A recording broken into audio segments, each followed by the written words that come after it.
Recently, a video made the rounds of UFC fighter Sean Strickland brutally knocking out a sparring partner with a vicious head kick. Except that's not at all what actually happened. But a lot of people piled on to talk about how unacceptable it was and how Strickland is a bad training partner and you should never be sparring that hard. Spoiler alert, he wasn't actually sparring that hard. Most of the people saying things like that are either biased against Sean Strickland for some reasons that we'll get into, or they just don't know anything about fighting.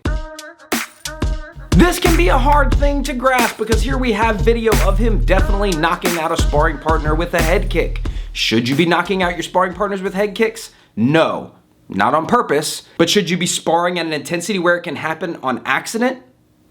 Maybe. It depends. Do you want to be a real fighter? Now this is going to be confusing for some because I'm always advocating light, technical, even playful sparring. But there is a time and a place when you should spar hard. I'm going to do a video soon on when, where, and why that is, so make sure you're subscribed. A lot of people dislike Sean Strickland because he says and does some pretty wacky stuff. He's not as crazy as he would like you to believe, but I think he's a little bit crazier than he realizes he is. Also, what makes this interesting is this is what he's recently known for here, where it's him complaining that a training partner is going too hard. But in this Orlando Sanchez incident, context matters, and we have some important context with this one that we don't have with the other. One, we know that Sean was getting ready for a fight, but that's not even the most important piece of context. This is. This discipline isn't even his area of expertise, so the penalty for making a mistake shouldn't be permanent injury. In this most recent video, it might seem like, well, we don't have as much context, but we have two really important pieces if you read between the lines. One of them is this guy right here, the guy just telling him, just hands up, please hands up.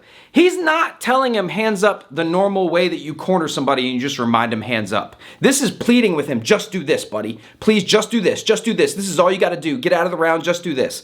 That's what that body language tells me. But the most important piece, the biggest clue as to why Sean is the way he is this right here. Listen closely.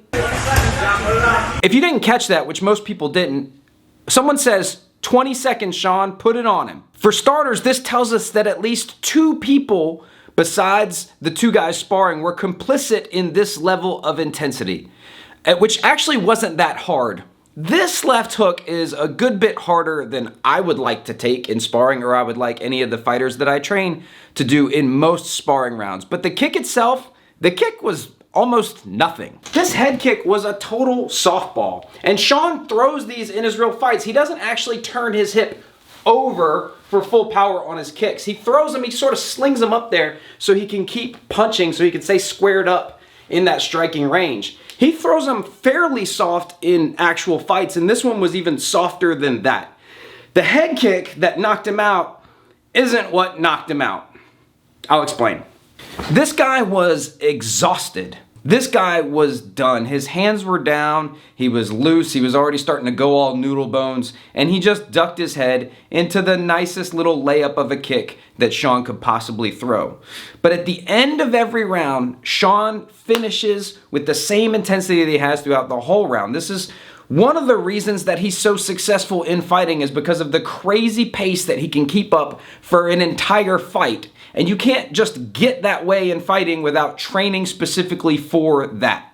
End of the round, Sean Strickland is the best Sean Strickland. That's why he is the way he is. You can clearly see that he does have control. He's pulling punches, he's pulling knees. He gives him a little love to the body, but this is not excessive. He posted this on his Instagram to show that he does have control, and people would still repost it to say, Sean Strickland destroys another sparring partner. This is Sean Strickland sparring hard. This is him going really hard, screaming at his partner, let's go, let's fucking go, doing Sean Strickland things.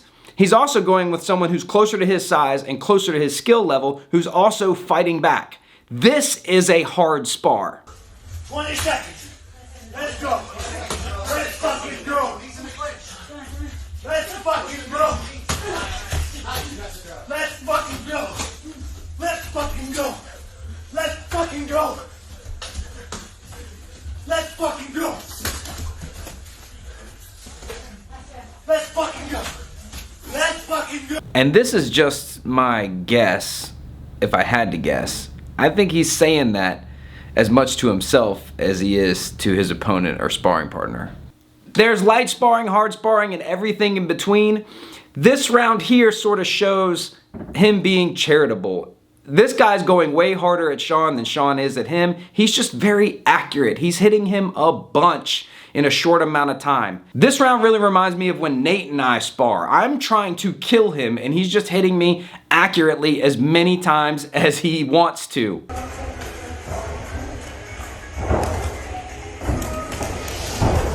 Jesus Christ. The fact that Sean can hit this dude this many times without really hurting him shows that he does have control. Now, if you want to see an example of when I do think Sean Strickland goes too far, but it also holds the key to the answer to all this. Why is Sean the way he is? The end of the round is Sean Strickland's favorite thing, not just for himself, but look what he does with this training partner. This round here, he is clearly being nice to this guy. He's just punishing him. The dude's clearly exhausted. He's probably more of a grappler than a striker. Just a wild ass guess. I don't know who this dude is. But Sean is punishing him for being exhausted. He's trying to drag him into the end of the round. And if you look, here it is again, him checking the time. Now he's verbally communicating the time. And here's where it kind of goes off the rails a little. He's sort of punishing him a little more than I would like. This is a little excessive. I'm not totally on board with these punches right here. That's a little more than what I think he should be doing, but it's clear, it's obvious, it's right there, the reason why he's doing it. This is a form of conditioning, not just physical conditioning, but mental, emotional, and psychological conditioning. That's the whole game that he plays. That's why he's still talking shit even in friendly sparring. And we know even when he's having a good time and he's doing these crazy 3-on-1 spars where he's definitely pulling his punches and they're definitely just playing, he's talking shit the whole time. He's telling them, come on, let's fucking go, let's fucking go. That's what he does. That's his favorite thing. That trash talk, along with that pace, is a reason that he's so successful. So why wouldn't he practice it? I actually don't think that he should be doing this to this guy. This kind of crosses the line in my personal opinion, but he honestly thinks that's what's best for this dude, and I don't know what they talked about beforehand. There's a good chance that when you spar with Sean Strickland, you know what you're getting into. The fact that we can easily see him sparring at multiple intensity levels shows that he does in fact have control. And when Chael Sonnen or Michael Bisping talked about the guy, they had no bad experiences with him being out of control or a dangerous or bad sparring partner. I think people just don't like the guy because he's very off-putting. That doesn't mean that he's a bad training partner. The key is we don't know what the context was. We don't know how much was communicated. I personally prefer a light spar. I personally prefer that most of my fighters do most of their sparring light and playful. But if we're gonna do a hard one, that's okay. You just need to know in advance. And I think it's pretty safe to assume that this end of the round intensity is something that Sean's gonna bring, and a lot of guys just can't keep up with their pace, keeping their hands up, keeping their breathing under control, and they get loose and lax at the end of the round. Like most people do that. That's more common. And when you have an accurate striker who can continue his output up through the end of the round, bad stuff is gonna happen at the end of those rounds.